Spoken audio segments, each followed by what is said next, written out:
तुम्हारे और आज़ान के दरमियान सब ठीक है ना? जी अबू, सब ठीक है। अगर सब ठीक है तो मुझे ठीक क्यों नहीं लग रहा?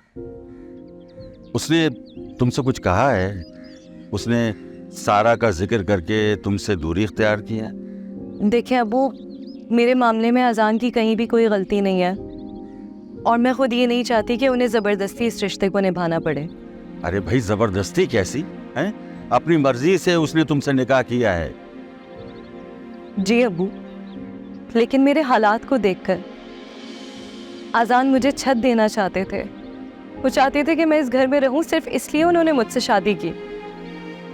अब आप ही बताएं अबू, अगर वो इतना बड़ा सेक्रीफाइस कर रहे हैं तो मैं कैसे ज़बरदस्ती उनकी ज़िंदगी में शामिल हो जाऊं? अब जानते हैं कि वो सारा से मोहब्बत करते हैं। वो सारा से मोहब्बत करता था, अब उसका सारा से नहीं तुमसे ताल्लुक है, इसलिए उसे तुम्हारे बारे में सोचना चाहिए। मैं कितनी गलत बात पर अपनी जिंदगी और खुशियां हराम किए बैठा था। मुझे ये लग रहा था कि ये मेरी एहसानमंद है और वो मुझसे दूर इसलिए हो रही है ताकि कहीं जबरदस्ती वो मेरी जिंदगी में शामिल ना हो। मैंने क्या किया? क्या नहीं किया है आपने? भाई, अगर मैं आपके पास नहीं आया तो आपको चाहिए था कि आप मुझ पे गुस्सा होती, नाराज होती, ऐसे ही है ना?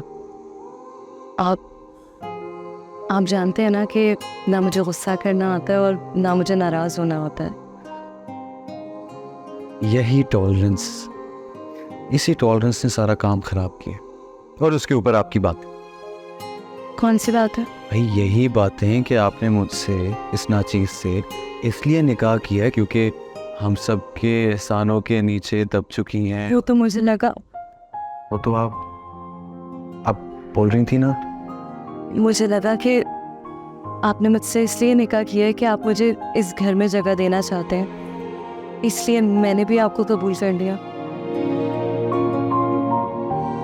वाह क्या बात है आपकी, इसी वजह से आपने मेरा दिल जीत लिया। एक सेकंड के लिए भी ना सोचिएगा कि किसी मजबूरी के तहत आपसे शादी की है। मुझे आपकी आदतें बहुत पसंद है। देखिए यारे मन, जुम्मा से इतवार रात 7 बजे सिर्फ ग्रीन एंटरटेनमेंट पर।